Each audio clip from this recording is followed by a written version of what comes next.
Good morning. I'd like to welcome everybody to the Unitarian Church of Los Alamos. My name is James Carroll. This is the Adult Religion, Biblical Scholarship and Literacy class. Whoever you are, wherever you are on your life's journey, whomever you love, you're welcome here. And we're glad you could join us.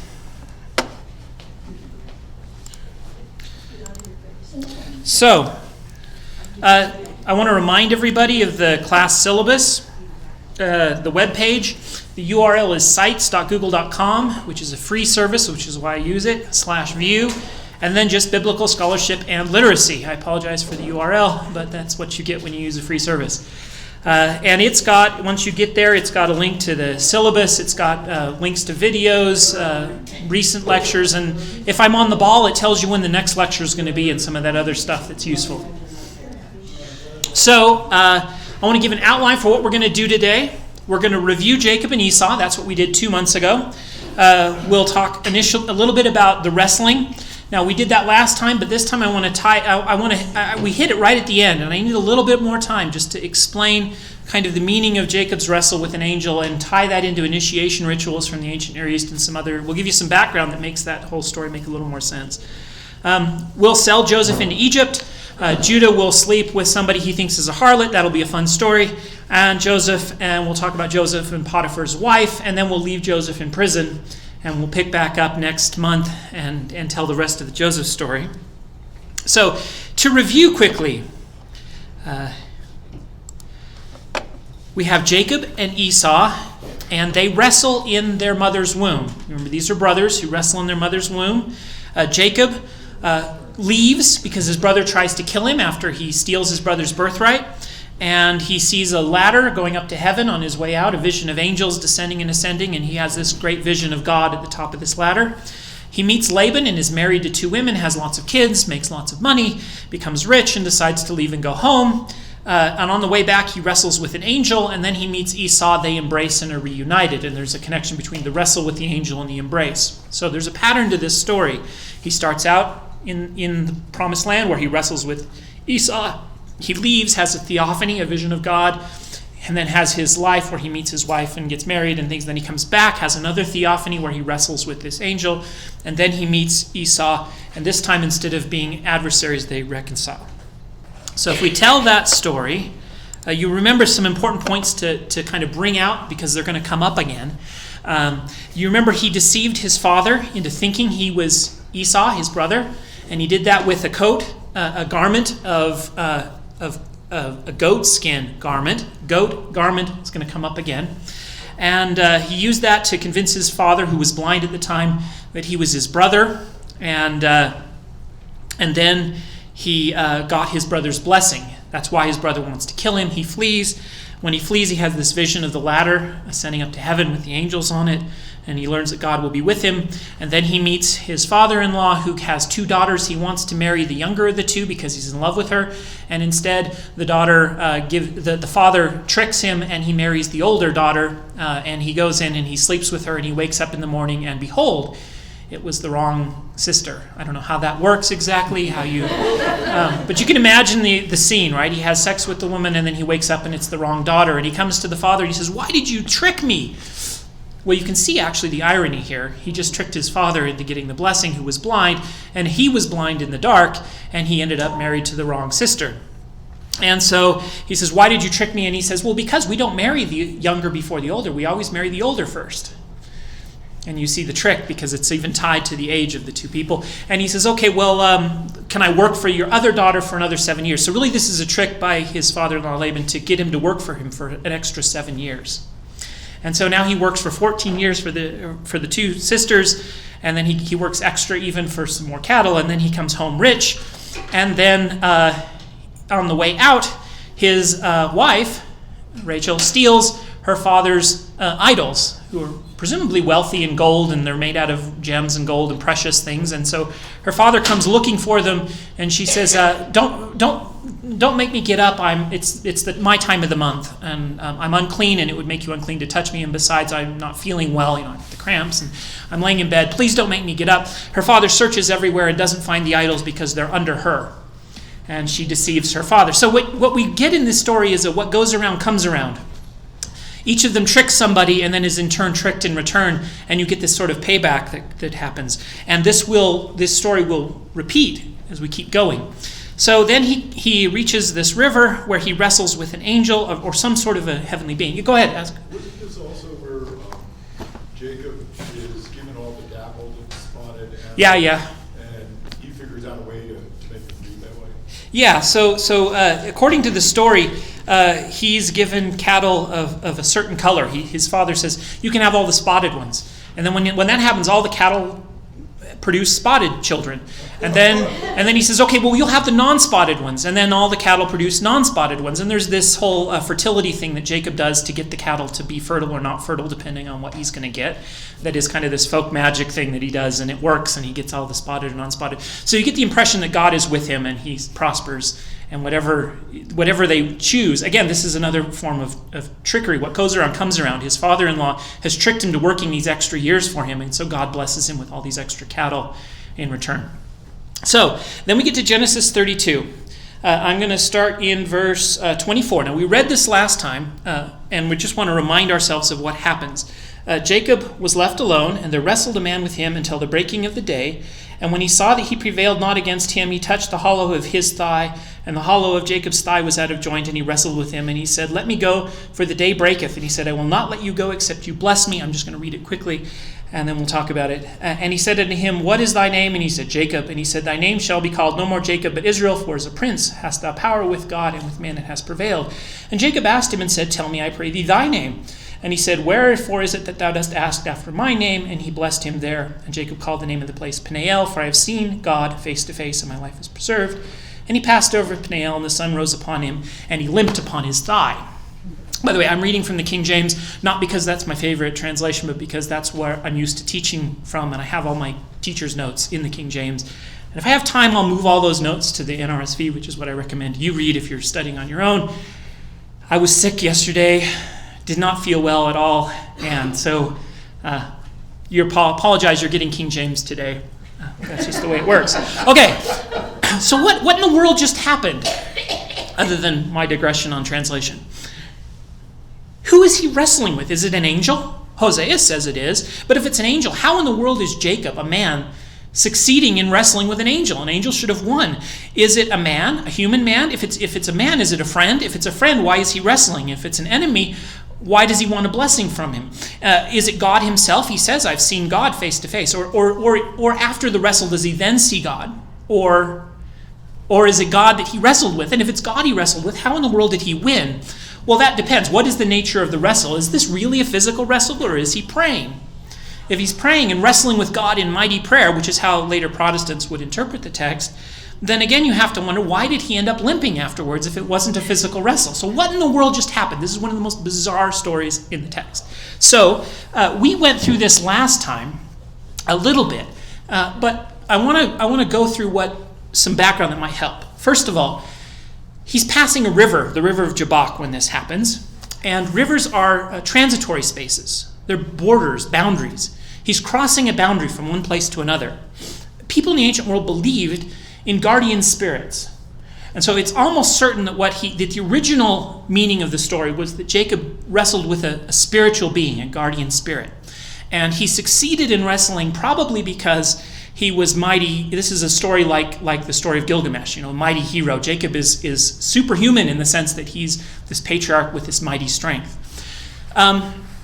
And his prevailing with this guardian spirit is his search for spiritual blessings from the other world, etc. Now, some of that falls away when the story is later retold by people who are monotheist and who have kind of left this old tradition behind. So you see this hint of an older tradition going on, and then it's told by a monotheistic culture that no longer understands the context of what just happened.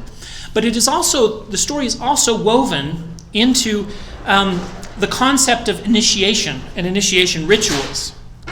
So I want to go through what initiation rituals in the ancient world and in the modern world, we still do this, are like. Everything from Freemasonry to college fraternity initiation ritual has certain patterns to it. Usually there's some sort of an exile, a removal from your culture, from your community. Because what's going to happen is the idea of an initiation ritual is to remove you from your old community and bring you entrance into a new community, into a new relationship with your community, right? So you weren't part of the fraternity, but now you are. And so there's an exile where you're taken out of the fraternity, out of the group. You're placed off in the wilderness by yourself. This is the sort of thing when Jesus goes out into the wilderness for 40 days before his ministry, right? So you go off, exiled into the wilderness. There you undergo an ordeal, alternately described as hazing, right? So you're hazed. There's an ordeal. And then after the ordeal, you have to best a guardian who stands in the way. This is Satan's temptations of Christ, right? But you best the guardian, and when you best the guardian, then you have succeeded in overcoming the trial, the ordeal, etc. And then there's secret information that is exchanged. The secret information in most of these initiation rituals is what you're told that gives you the information that allows you to prove that you're an initiate. In other words, these are the equivalent of what we would call today a credential, right? In credential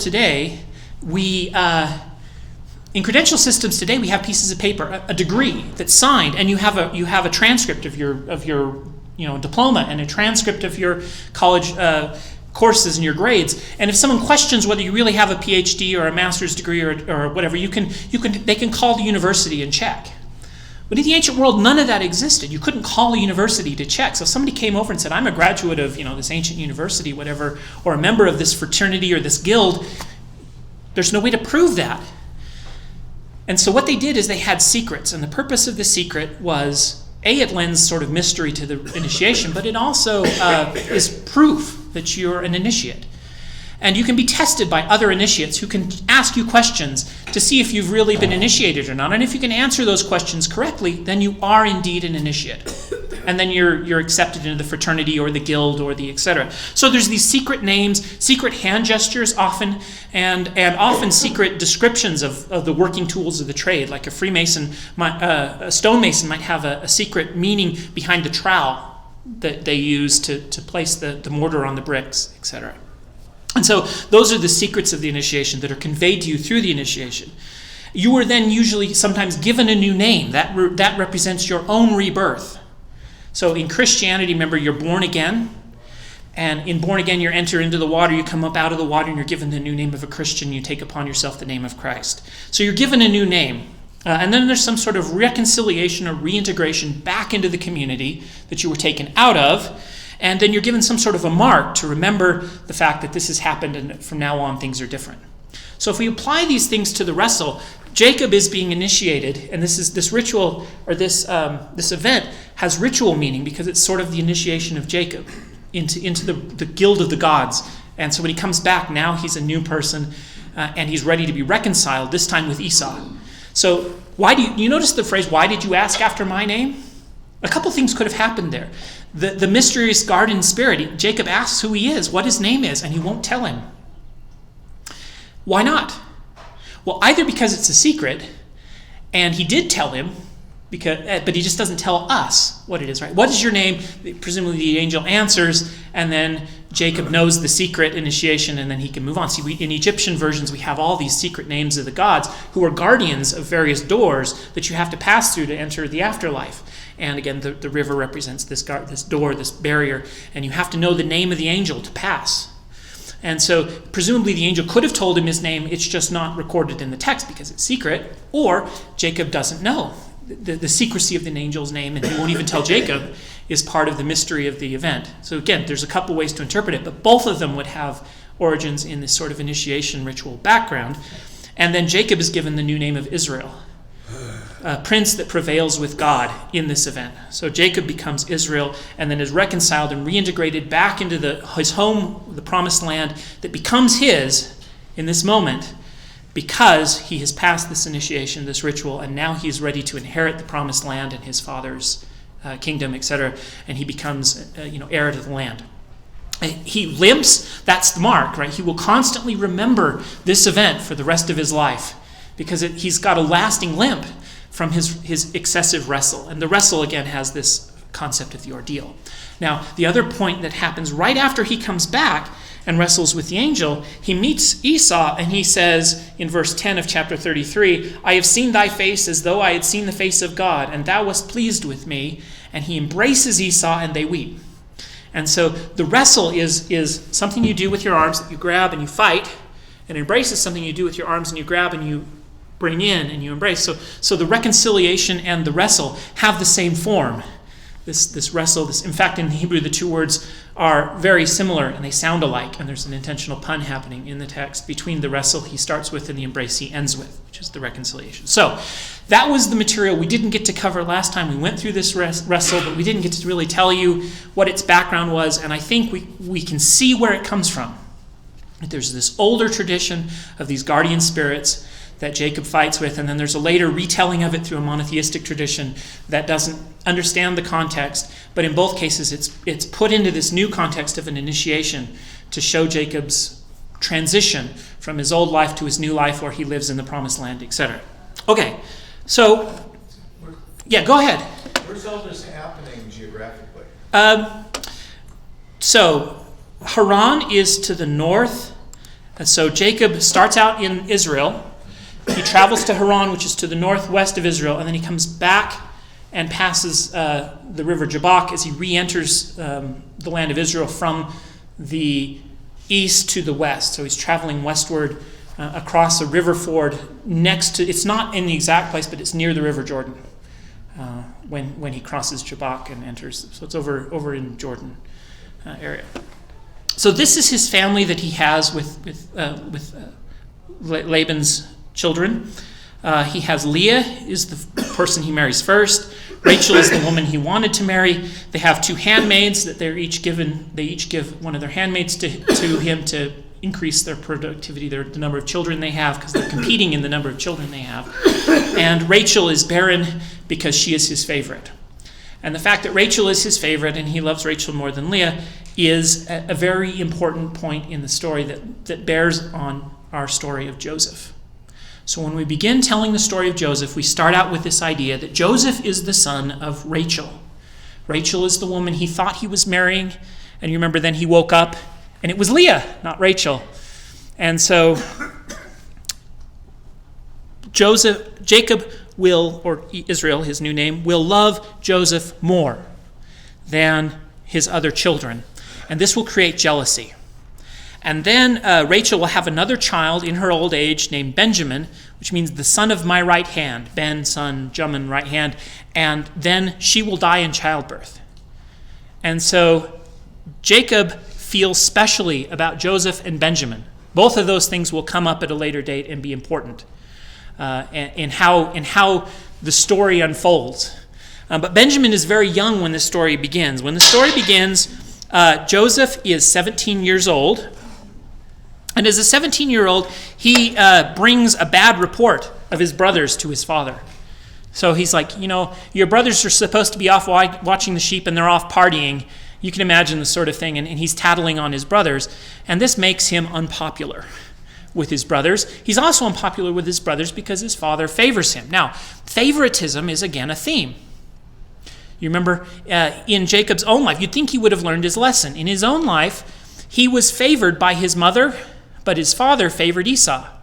And the favoritism of the two parents of the different children created the strife in the family that caused his entire exile and wrestle and all that fighting, where his brother even wanted to kill him. That whole thing happened because of this favoritism. And now he favors one child over the other. It's a problem. And you'd think he would have learned his lesson, but he's passing on the mistakes of his own generation to his children. And he makes for his son the famous coat of many colors. Now, this is probably a mistranslation, but the thing is we don't actually know what the coat of many colors is. And so it's difficult to translate right. What we do know is it's a coat that is specifically ornamented, a garment that is ornamented and that represents his favoritism for his son. And this again makes his son unpopular with his brothers because he's clearly being demonstrated as his father's favorite through this coat. It's an embroidered coat. Some people translate it that way.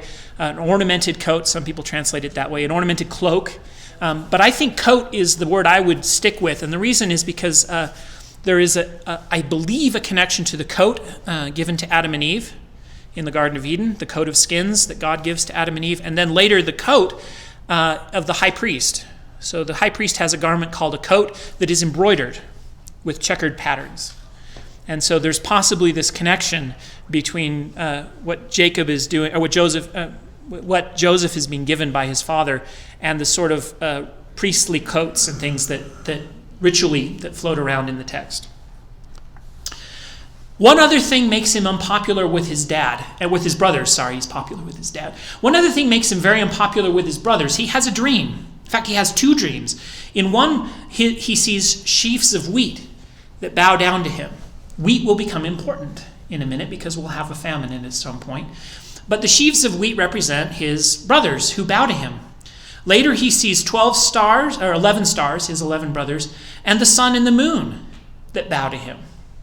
And he tells these stories to his brothers, and he tells these stories to his dad, and his dad's a little ticked off even. He says, well, will even me and your mother bow to you? Aren't you our child? Shouldn't you bow to us? Even his dad's a little put out. But it says his dad hearkened to the dream. In other words, it had happened twice, and so his dad thinks this dream is prophetic, and he at least listens to it and thinks it's important.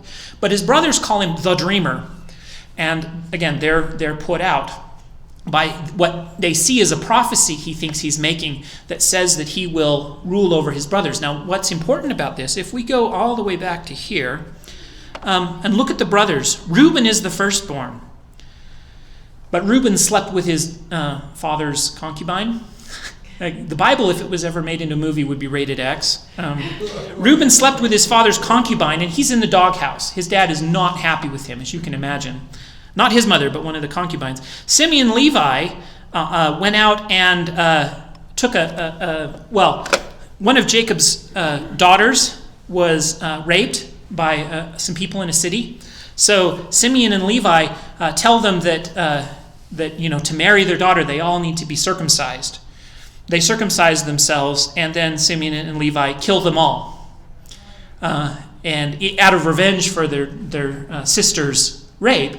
And again, their father is not terribly happy with this event, not because he thinks it's okay and doesn't care about his daughter, but because he has to live among these people, and they've made enemies, potential political enemies who could cause serious problems with the entire family. He needs to get along with these people, and so they're in the doghouse with their father, which leaves Judah, the third son of Leah, as the heir, maybe, or the firstborn son of Rachel, the second wife, as the heir, maybe. There's uncertainty here with who is in charge, who should be the rightful heir. It's not clear who should be the heir, and so Joseph seems to be trying to impose his own right to be the heir of his father over his brothers. And this will have political implications for years and years and generations to come, because David, who is king, will come from Judah. And another group of people descended from Joseph will split and become the northern kingdom of Israel. And there will be a northern kingdom of Israel and a southern kingdom led by Judah. And it all seems to tie back to this split. And this contention seems to prefigure the contentions that will come in later political history. So, if we move on with the story, the brothers are not happy with Joseph for obvious reasons. And let's turn to chapter 37. And we'll read some of the stuff that happens. Let's see. This is he starting in verse 14. He is Joseph's father. And he said to him, "Go, I pray thee, and see whether it be well with thy brothers." Now, remember, Joseph is the tattletale of the group. So his dad knows the brothers are out taking care of the flocks for him, and he's like, go check on them because they're probably partying and carrying on, and I want you to make sure they're doing their job. And see if it's well with the flocks. That's what he cares about. And bring me word. In other words, come tell me what's happening. And so he sent him out of the vale of Hebron, and he came to Shechem. Now, this is actually fairly long travel. This is many days' worth of travel. And a certain man found him, and behold, he was wandering in the field. And the man asked him, saying, "What seekest thou?" So Joseph is lost.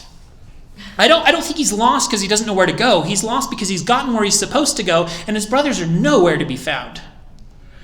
Where are they? And he's wandering in the field looking for them, and a man appears. Now, I'm gonna make a little bit of hyperbole here. This man is the most important character in the entire Bible, and he's unnamed. A man appears, and I'm overstating this for a minute, but we'll talk about why in just a minute. And he says, "What are you seeking? What seekest thou?" He says, "I seek my brethren. Tell me, pray thee, where they feed the flocks." And the man said, "They are departed thence. For I heard them say, Let us go to Dothan." And Joseph went after his brethren and found them in Dothan. Now, I know I haven't told this story yet, and I don't want to get ahead of myself, but I think most of you kind of know what's coming. But let me kind of summarize what's coming for just a minute. Joseph is about to get sold into Egypt by his brethren. If this man had not appeared, what would have happened? Joseph wouldn't have found his brothers and would have come home and told his dad, his brothers are goofing off and I can't find them. What would have happened if that had taken place? What would the rest of the Bible story been? Joseph wouldn't have been sold into Egypt. Now what would have happened? Well, a famine would have come. And then what would have happened? Jacob and his family probably would have died in the famine, or they would have gone to Egypt and not been given food because they wouldn't have had someone there to take care of them. They never would have lived in the land of Egypt. They never would have been made slaves in Egypt by Pharaoh. Moses never would have had to free them from the Exodus. And it's almost certain that Judah would never have become the king line. David would never have been born. Christ would never have come. All of this stuff in the entire rest of the Bible hinges on this moment, and the man is unnamed. Now, I can do that you can do that easily. It's the butterfly effect. You can go back in time and say, if this hadn't have happened, what would have happened, and everything would have fallen. You can do that easily. But in this case, it's intentional, because the person telling the story knows what's coming, and they interject this man in the story. They don't need the man. They could easily tell the story of Joseph finding his brothers where they don't belong and leave the man out. But they put the man in there, and they leave him unnamed for a reason. And what the author is trying to do is to show you the hand of God in the historical events. In other words, what is about to happen, God's hand is there in and through this unnamed man. In fact, you can almost think the man is God, or at least God's representative, making sure that Joseph goes where he's supposed to go, meets the people he's supposed to meet, and so everything else will transpire as it's supposed to. Because we have to get Joseph in Egypt. We have to get the Israelites in Egypt. We have to have the Exodus. And to make all that happen, we need someone to get Joseph in the right place at the right time. And so we interject a nameless man, intentionally nameless, to show us that God's hand is in this history, that what happens was intended to happen from the beginning. So the man says they're in Dothan. And when they saw him afar off, this is verse 18, the brothers... this is the man, I'm sorry. And by the way, this is the map shows us exactly how far Joseph has to go. This is a rather long journey from Shechem, from Hebron where he starts to Shechem and then up to Dothan. So, when they, the brothers, saw him afar off, even before they came near to them, they conspired against him to slay him. Why? Well, because he's there to tattle on them. They're not where they're supposed to be. They've been caught. And he's dreamed that they will all bow to him. He's been a tattletale, and he's been an arrogant prat, frankly, right? So none of these characters come off as spotless in the tale. It tells the human story of flawed individuals, and their flaws are preeminently displayed. Even the best of them and the greatest heroes of the story. Joseph is a hero, but his flaws are displayed. He is not behaving very well. Even though the dream is true, this is not the way you should treat your brothers when you present to them a dream of the future that involves them all bowing to you. You should probably be a little nice about it. Anyway, they said to one another, "Behold, the dreamer cometh." They describe him. Skipping to verse 22, and Reuben said to them, "Shed no blood, but cast him into this pit in the wilderness." Now, Reuben steps up as the oldest son and says, "We got to save him." You can imagine, I'm already in the doghouse with my dad. I slept with my dad's concubine. I probably don't want to get him in trouble again. Let's not kill him, but we do need to make sure he doesn't go back and tell dad. So let's put him in a pit. And then it says that Reuben's intent is to save him and bring him back to his father later. And he thinks maybe he'll get back into his dad's good graces this way. So he tells the brothers to put him in the pit. He thinks when the brothers are off doing some party, he'll come back, take Joseph out of the pit, bring him home to his dad, and get a reward for saving him from his brothers. That's Reuben's plan. And so that we might shed no blood, cast him into this pit in the wilderness, and lay no hand upon him, that he might rid him out of their hands. He's going to save them, you see, to deliver him to their father again. But Judah says to his brother, and skipping to 26, what profit is it if we slay our brother and conceal his blood? Come, let us sell him to the Ishmaelites, and let not our hands be upon him, for he is our brother and our flesh. And his brethren were content. Now, Judah comes along and frankly saves his life, like Reuben. But Judah's idea is to sell him. This will be reinterpreted by later Christian authors because Judah and Judas are the same name. One is Greek, one is Hebrew for the same name. Judas, who sells Jesus for 30 pieces of silver, has the same name as Judah, who sells Joseph for 20 pieces of silver.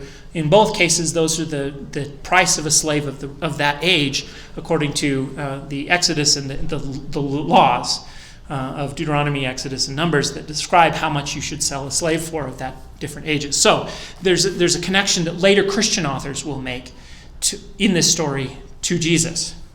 And so Judah sells him. And this is again important because Judah will come up in the story. I've told you this is one of my all-time favorite biblical stories because just like Esau and Jacob, this is a story of contention and reconciliation. Judah will have to fix what he's just done. And yet God's hand is in what he has just done. Remember from the man, right? This was all intended according to the text. The text will claim this was all intended by God to save them. But Judah is still behaving inappropriately, and he will have to make amends. And you'll see his test and his amends in the later text. 29, Reuben returned unto the pit, and behold, Joseph was not in the pit, and he rent his clothes. What am I going to do? And he returned to his brethren, and he said, the child is not, and I, whither shall I return or go? The text makes no sense. In fact, it's whither shall I come? That's what it says. Now, that's either a mistake, and most translations fix the mistake because you can't come somewhere. Whither shall I come? It grammatically makes no sense. But it's either a mistake in the text, it's been miscopied, but it's also possibly intentional and was in the original. If it's intentional, what it means is he can't even speak right because he's so distraught he can't talk right. Whither shall I come? And they took Joseph's coat and killed a kid of goats and dipped the coat in that blood. And they sent the coat of many colors, and they brought it to their father and said, this have we found. Know now whether it be thy son's coat or no?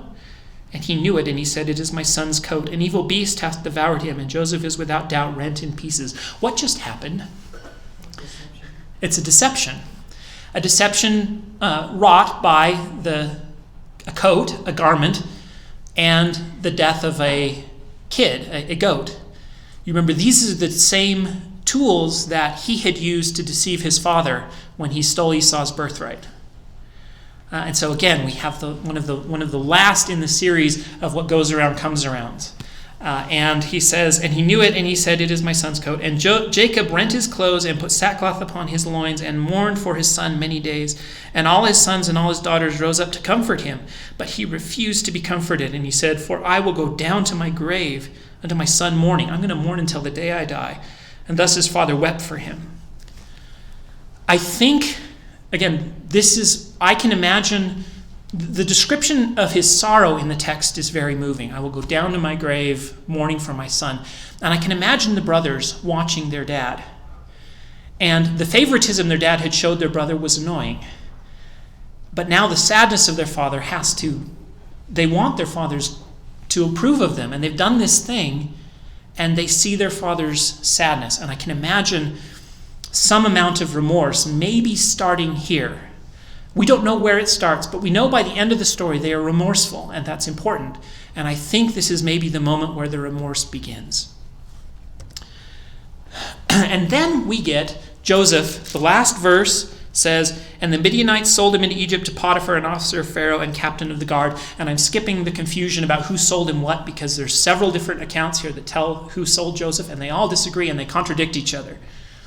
So there's some disagreement about who sold Joseph. Was it the brothers who sold him to the Midianites, or did the Midianites take him up out of the pit while the brothers weren't looking and they sold him? It's not clear. And I think most scholars believe that's because we have, again, several accounts of Joseph's life that have been woven together from several sources. This is, again, the JEDP theory of authorship, that if we've woven several sources together, and that's why we have these differing accounts of who sold Joseph and how Joseph was sold, etc., that contradict, told right after each other. I'm going to skip all that because we just want to get to the emotional impact of the story. Joseph just got sold to Egypt, and he was bought by Potiphar, an officer of the Pharaoh's court and captain of the guard. Well, we'll come back to that. Let me skip it. And then chapter 38. And it came to pass at that time that Judah went down from his ... And it's telling a story about Judah. And you're like, what the heck? I really want to know what just happened to Joseph. We're going to leave Joseph sold as a slave into Egypt. And you're going to tell me this story about Judah. I just don't care. What the author has just done is build suspense. You really want to know what's going on with Joseph. And he's going to tell you a story for an entire chapter about Judah while you sit and stew. Then he'll take you back to Joseph. He'll tell the story of Joseph, and then you'll see connections between the story of Judah and the story of Joseph. So we need to tell the story of Judah. Most people just skip it, but I'm going to tell you the story of Judah because it's important, and it builds suspense. And then we'll dump ourselves back into Joseph, and we'll see the connections between the Judah story and the Joseph story. Now remember, Judah is the one who sold him, who wanted to sell him at least. We need to see Judah's change of heart. So let's begin the story. Judah has, I don't know how I got clear over there. Judah has 3 sons, Onan, and Shelah. So he has these 3 kids. And so the story just tells about how he got married and he had 3 kids. That's not important. We'll skip it. Verse 6. And Judah took a wife for his firstborn, whose name was Tamar. So Tamar marries And Judah's firstborn, was wicked in the sight of the Lord, and the Lord slew him. It doesn't tell you what he did. It doesn't tell you why. He's just dead. We're going to get him off of the stage so we can move on with the story. And Judah said unto Onan, Go in unto my brother's wife, and marry her, and raise up seed unto thy brother. Now I have to tell you why this has happened. In the ancient world, in Hurrian culture, in Mesopotamian culture, Babylonian culture, it was seen as very problematic if a line of descent dies off. And so if you marry someone, it's your responsibility to have children. That's why Sarah is so devastated when she can't have kids. It's why Rachel wants kids and Rebecca. They all have to have children because you've got to provide seed. Because every line of descent was a sacred line and it had to be preserved in the land, and their inheritance had to be preserved. And so if you, especially the firstborn's line had to be preserved because he's the heir. So what happens if the firstborn dies childless? 2 things happen to the widow. First of all, she can't work in the ancient world because it's a very sexist culture, and she can't really own property necessarily, and if she can go back to her father's house, but once her parents die, who's going to take care of her? And so the Bible is constantly concerned with taking care of the widows, and the reason for that is because there's no one to take care of them. So there's 2 reasons she needs a child. She needs a child to take care of her in her old age, and she needs a child to carry on the line of her husband. She owes it to her dead husband to make sure that the husband has a child. And so if he dies and she's pregnant, that's great. She can do it. Or if she's already had children, that's great. That child can take care of her in her old age and carry on the line. They were very interested morally in carrying on the line. We have a different conception of morality. The reason cheating in marriage is wrong for us is we promise to each other to be exclusive, and if you have sex with someone else, you've broken a promise. For them, sex outside of marriage is wrong because it's an inheritance issue. The woman is supposed to raise up seed to her husband. If she has sex with someone else, it's theft. Because this other person will now have a child with her who will inherit the other person's property. That's theft, you see. And this creates a double standard in sexuality for men and women that will be on display prominently in this story. If a woman cheats, that's the opportunity for theft. And if a man cheats with another man's wife, that's an attempted theft, and both the woman and the man can be put to death for that. But if a man just has sex with a random person on the street, a harlot sort of thing who isn't married to another, that's not the same sort of theft involved. And so the morality of that sexual act is more ambiguous. And so sleeping with a harlot is not as bad in this culture as adultery, because adultery is an attempt to steal another man's property by putting your child in their inheritance line, etc. So one other bit that's very important. If if a man in a marriage dies and leaves his wife childless, to carry on his line, the brother of that man was supposed to marry the woman, the widow, and give her that child that she needs. So we've talked about all the reasons she needs a child. Well, that's how the child was provided. The brother would marry her, and she would then have a child, but that child was not considered the brother's. It was the dead husband's child. And so this man was a proxy for his dead brother to raise up children that he never had, and that child would inherit the property of the first child, not his. This is important for Onan, because think about what happens to Onan. If Tamar lives childless forever, Onan will inherit the blessing of the firstborn, which we've told you before is a double portion of all the inheritance. If she has a child, the child will be the inheritor of the blessing of the firstborn and will get a double portion. And it will take his double portion away. So Onan will get less. She'll have this child which will be raised as her brother's child, not his, and it will get a double portion instead of him when his father dies. And he doesn't want that. You see, from a wealth perspective, Onan doesn't want his brother's wife to have a child because he wants to chop that line off. He wants that line to die out. Now that is very antithetical to the morality of the people. Their moral compass is very different than ours. Their moral compass says preserving the line and making sure she has a child is your primary responsibility as your brother's brother. And he fails in that responsibility intentionally. So it says, Judah said to Onan, "Go in, marry your brother's wife, that she may have seed to thy brother." And Onan knew that the seed should not be his, right? It would inherit, and it would take his inheritance, because otherwise he would be the firstborn blessing. And it came to pass that when he went into his brother's wife, he spilled it on the ground, lest he should give seed to his brother. So he's practicing coitus interruptus. He's pulling out and making sure that she doesn't get pregnant. He's having sex with her, but he won't let her get pregnant. So that she doesn't have a child. But she needs a child to take care of her in her old age. She needs a child to carry on her husband's lineage. And the thing which he did displease the Lord, therefore he slew him also. So we've killed now we've killed Onan. Now this is really important to mention in terms of morality, because modern readers have read this and said that this is a tale against birth control. And this is very important because this is a political issue today, based partly in biblical interpretation and understanding. This text is not about birth control. This text is not about masturbation or all the other stupid things that people interpret this text as being about. This is about his greed and his refusal to fulfill the job he has to raise up seed to his brother. Right? You see the context now that this story happens. So Onan is dead too. But we also have a cultural thing where widows are sometimes considered unlucky because their husbands have died. So a widow is sometimes unlucky, right? And when a widow is seen as unlucky, what is Judah thinking? This woman has married two of my sons, and they've both died. He probably doesn't even know what Onan did, right? All he knows is this woman has married two of my children, and they've both died. I really don't want her to marry Shelah, because if she does, he might die too. So I'm not going to let her marry Shelah, but he can't tell her that, because that would be immoral of Judah. So Judah says, Shelah, go. He tells Tamar, go live with your dad for a bit, which is very much mistreatment. Go live. He's supposed to take care of her. Go live with your dad. When my son grows up, I'll give him to you. Well, she's still engaged to his family in this sense, right? So because he has a younger son who's supposed to marry her as soon as he grows up, they're already married, really. They're engaged in that sense. They're married. If she were to have sex with somebody else, this is adultery. This is theft. And so she lives with her father for a while, and pretty soon Shelah grows up, and Judah does not give him to her in marriage. And she waits, and she waits, and she waits, and nothing happens. And finally, she decides to take matters into her own hands. And so she sits down at a place called the entrance to Enaim. In the King James it says a wide open place, but Enaim is actually a place. They shouldn't have tried to translate it. But the place name means the place of the two springs.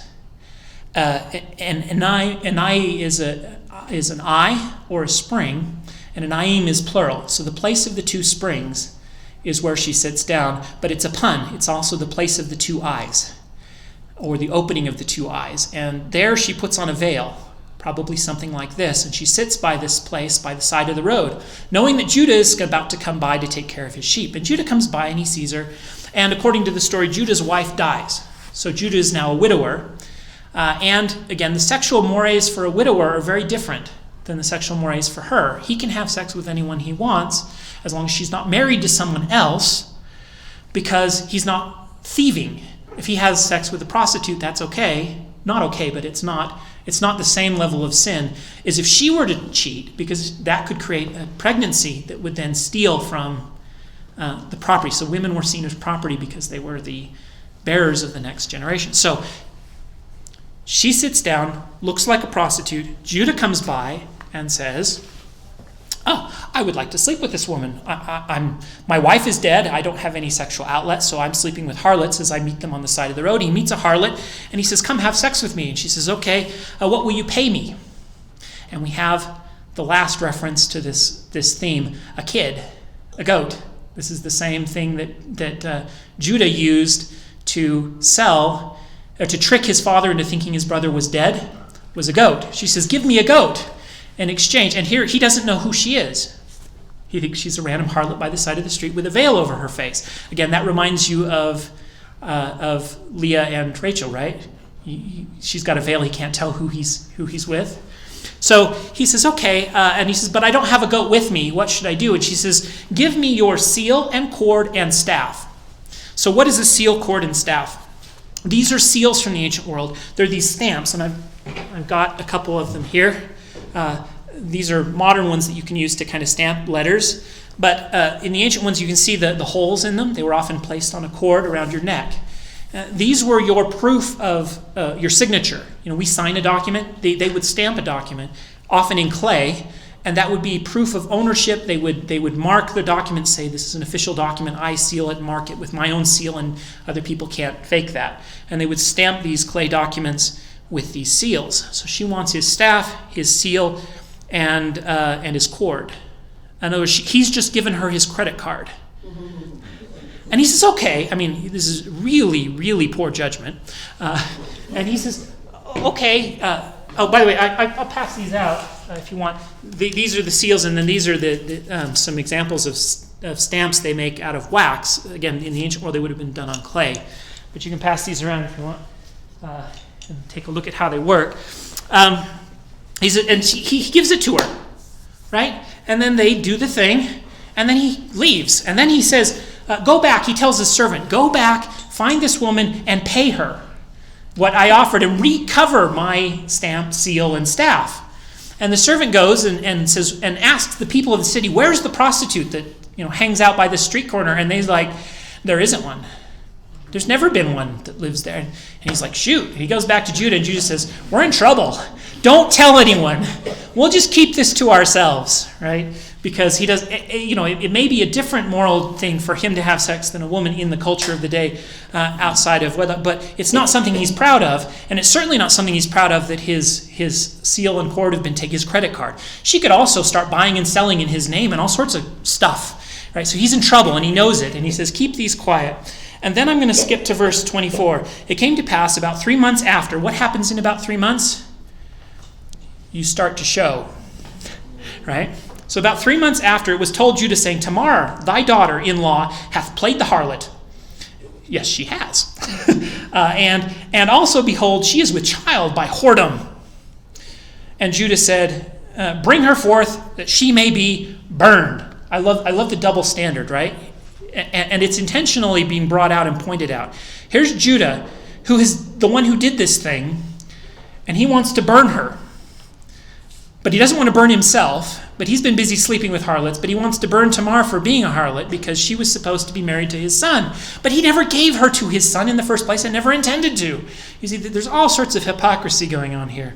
And he wants to have her burned. And when she was brought forth, she sent to her father-in-law, saying, "By the man whose these are, I am with child." And she said, "Discern, I pray thee, whose these are, the signet, the bracelets, and the staff." Now, the line, "discern whose these are exactly the line that the kids say to their dad when they bring the coat back. "Discern whose this is. Is this Joseph's?" He says, "Yes, it's Joseph's." And she says, "Discern whose." This is, again, what goes around comes around. The signet, bracelets, and staff. And Judah acknowledged them and said, "She hath been more righteous than I, because I gave her not to Shelah my son, And he knew her again no more from that time forward. So, again, this is one of those stories that makes no sense to our modern sensibilities, but in its context, it makes all sorts of sense, and it has a context. And in this story, Tamar, we think of what Tamar did as kind of icky and gross. And again, from their perspective, Tamar did exactly what she needed to do to preserve a child for this line that was her son's, that was her husband's. She was preserving her husband's line. She was doing what she needed to make sure she would be taken care of later in life. Judah was mistreating her, and she turned it around on Judah and made sure that he took care of what he was supposed to take care of, which was get her a child, which is what she needed. So he gave her a child, and then he knew her no more. And I, again, believe this is the second moment when Judah begins to repent, because he's been publicly shamed. He tells the entire city, bring her out so she can be burned. And in front of everybody, she brings out this stuff, and she says, by who's who these are, was I with child? And he's like, oh, shoot. Right? And sometimes public humility will induce repentance. And in that sense, the next time we see Judah, he behaves very, very differently. And so we're going to wait to see him again. But watch how he behaves when we see him again. And compare the person we see in the next instance of him to the person we just saw in this story about him. Which leads to our last story, which also happens to be about sex.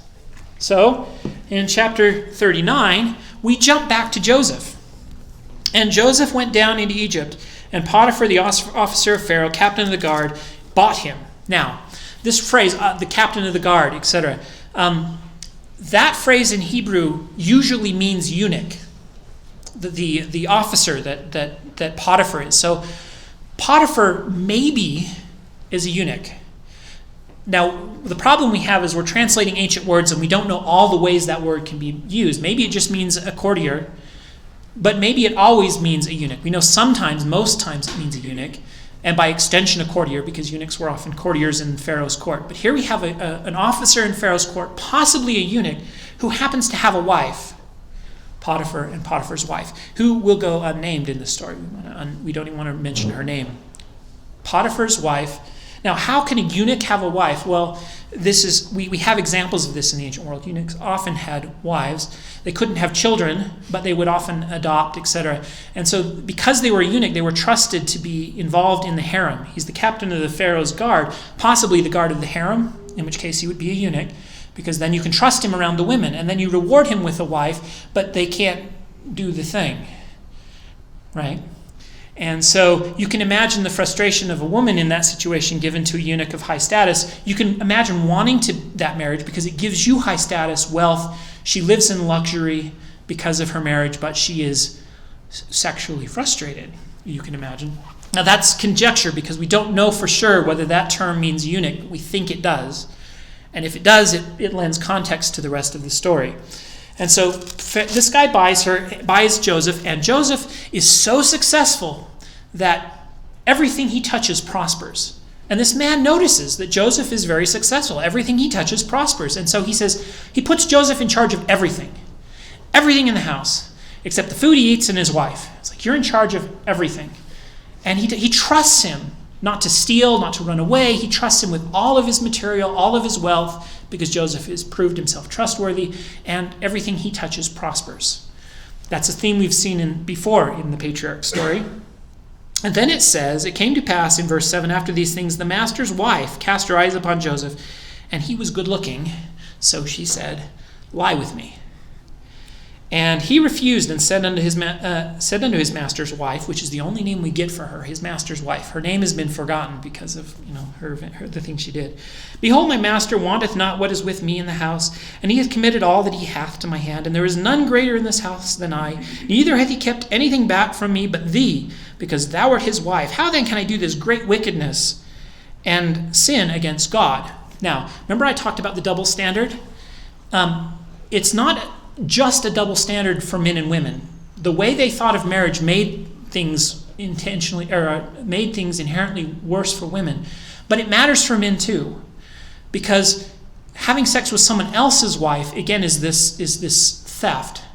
And so if Joseph were to do this, it would be a huge sin against Potiphar, who had given him all this trust. because he'd be stealing from Potiphar.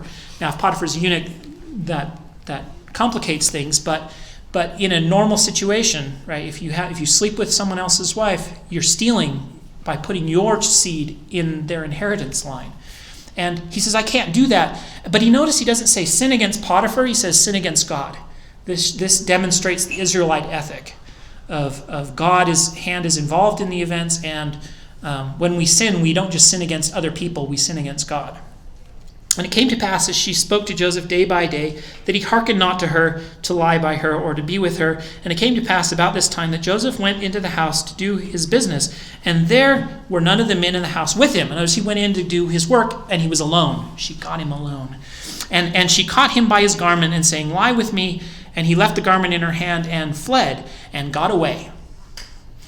Okay, now, I also recognize that false accusations of rape are also a political issue today, but this is a story, fictional or otherwise. I think to explain what the story meant to the people who wrote it, we just have to assume that the events transpired as described in the story, that this really is a case of attempted false accusation of rape, and as rare as that might be, let's pretend this is one of them, because otherwise we just can't make sense of the story as it was written. And so what does she do? She's got Joseph's coat.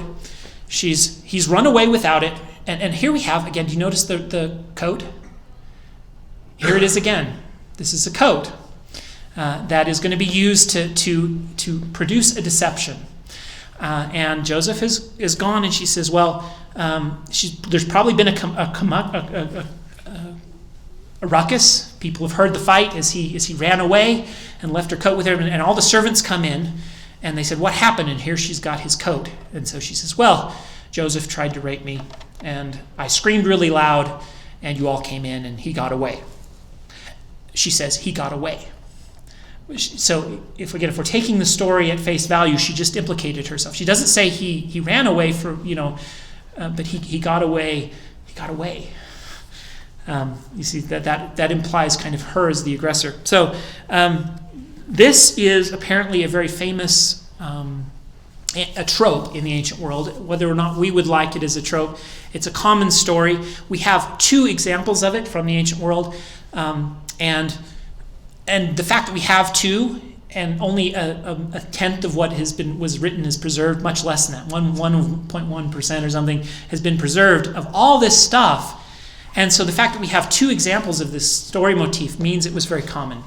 There's probably a lot more than these 2. One is from the Tale of the Two Brothers, which is an Egyptian story, just how happens from the time when Joseph supposedly lived. And it tells the exact same story of a younger brother who is living with his older brother and wife, and the wife tries to seduce him, and he says no, and then she accuses him, and then he is accused of wrongly of this event. We also have in the Iliad a story that is exactly the same, and he's exiled for this attempted rape that he did not do. And so it's a common theme of the virtuous man who will not do these sorts of things but is wrongly accused. So what happens? She accuses him, and does Potiphar believe her is the open question. Well, if you believed that your slave, who you trusted everything with, had just tried to sleep with your wife, what do? You put him to death. Potiphar sends him to prison. It says he was enraged, but he sends him to prison. You get the impression that Potiphar at least has some doubt as to whether possibly he knows his wife well enough to not trust everything she says. It's also possible, if we're right that he is a eunuch, that he understands what just happened. And so he lets Joseph off with what is the equivalent of a slap on the wrist. He sends Joseph to prison, and we will leave Joseph buried in prison for the next month. And next month we'll come back and we'll tell the rest of this story, because I also know how to increase suspense at the perfect moment, just like the biblical authors. And so I hope you can see how the story of Judah interjects into the story of Joseph. You can also see how it's connected, because Judah's behavior and Joseph's behavior in similar sexual-related situations provide an intentional contrast between the two. A contrast that was intended is Joseph behaves right and Judah behaves wrong. and one is forced to admit it, and then we get the beginning of the repentance of Judah, and we will see the reconciliation between Joseph and Judah next time we do this next month. So I'll see you all there. Thank you so much for coming, and I hope this was helpful.